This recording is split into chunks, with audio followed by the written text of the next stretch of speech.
किसी प्रधानमंत्री, मुख्यमंत्री, चाहे समाज के किसी सभ्य व्यक्ति के द्वारा कोई ऐसा मंच तैयार किया गया हो जिस मंच पर गधे को बुला करके और सम्मान पूर्वक उसको माला पहनाया जाए, चादर पहनाया जाए। ऐसा हुआ कभी आज तक? वो तो बताओ। नहीं, जब भी उसको मिलता है तो बदले में अपमान मिलता है, दो चार डंडे पड़ते हैं।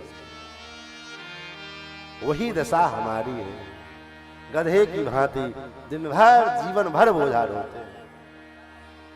बचपन में थोड़ा सा खड़े हुए चलना शुरू किया तो खिलौने का बोझा, और थोड़े बड़े हुए तो किताब का बोझा। मात पिता बालकन बुलावहीं, उदर भरई सोई धर्म सिखावहीं। अब जितना वजन उसके अपने शरीर का नहीं, उससे ज्यादा भारी वजन बैग पीछे टांग दिया, बेटा जाओ। पढ़ते पढ़ते बोझा ढोते ढोते, पुस्तक का बोझा ढोते ढोते जवानी आ गई तो क्या हुआ? बोले विवाह कर दिया। अब पत्नी का बोझा, परिवार का बोझा रहे, फिर बच्चे हो गए, उसको पीठ पे लाद के ढो रहे हैं। अब उसके पालन का वो जो है जिम्मेदारी, उसका बोझा ढोते ढोते बच्चे भी लायक बन गए। अब पोता पोती भी हो गया, लेकिन फिर भी बोझा कम नहीं हुआ, अब तो और बोझा बढ़ गया। और बोझा ढोते ढोते महाराज जीवन के सारे शरीर का को निचोड़ लिया, जैसे गधे के शरीर को निचोड़ लिया जाता है। गधा जब किसी काम लायक नहीं आता, ऐसे हमारे शरीर को निचोड़ लिया गया किसी काम।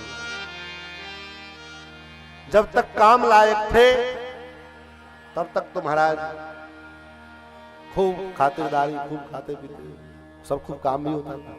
और जब काम लायक नहीं रहे, अब शरीर स्वयं लाचार हो गया, गिर गया, अब जो है अपना भी काम हम स्वयं से नहीं कर पाते हैं, तो बेटा बहू देखती, अब तो पिताजी माताजी अब बोझा बनते, अब इनकी सेवा कौन करे? वही पोता पोती जिसको कंधे पर लाद करके खूब घुमाया, अब वो भी कहता है अरे बाप रे बाबा जी तो अब बड़े बूढ़े हो, इनका कौन ख्याल है? एक बार पूछो तो कुछ भी कह दो, महाराज 10 बार डांट देते, अरे चुप रहे हो, तुम्हें समझ में आता है?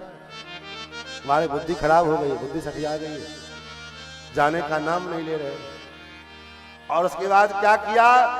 एक टूटी फूटी खटिया, चाहे तखत चौकी जो है घर के किसी कोने में डाल दिया, फटी पुरानी चद्दर तकिया दे दिए और एक थरिया दे दिया, अब उसी में पड़े रहो। वहीं पर में समय दो, कुत्ते के कोड़े के समान, जैसे कुत्ते को 2 टाइम कोड़ा मिलता है भोजन में, ऐसे बड़ा टुकुर टुकुर ताकते रहो, बेचारा कब भोजन मिलेगा, कब मिलेगा।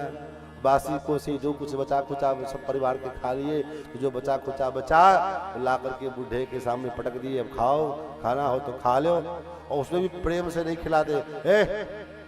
आप थोड़ा भी कह दो कि बड़ा रही, थोड़ा इसमें ठूसना हो तो ठूस लो, नहीं तो ये भी नहीं मरेगा। कोई बात नहीं करना चाहता है, वार्ताम पृच्छति कोपी नवा। और सुबह शाम दोपहर बच्चे भगवान से यही प्रार्थना करते हैं, भगवान जल्दी से निपटा दो, हमको छुट्टी मिल जाए। ये जब स्थिति गधा देखता है तो कहता है अरे रहा, ये तो हमारे जाति का, ये मेरे बिरादरी का। इसीलिए समय रहते हुए अपने को संभाल लीजिए, नहीं तो समय चूक पुनि का पछताने के अलावा और दूसरा कोई ऑप्शन नहीं बचता है।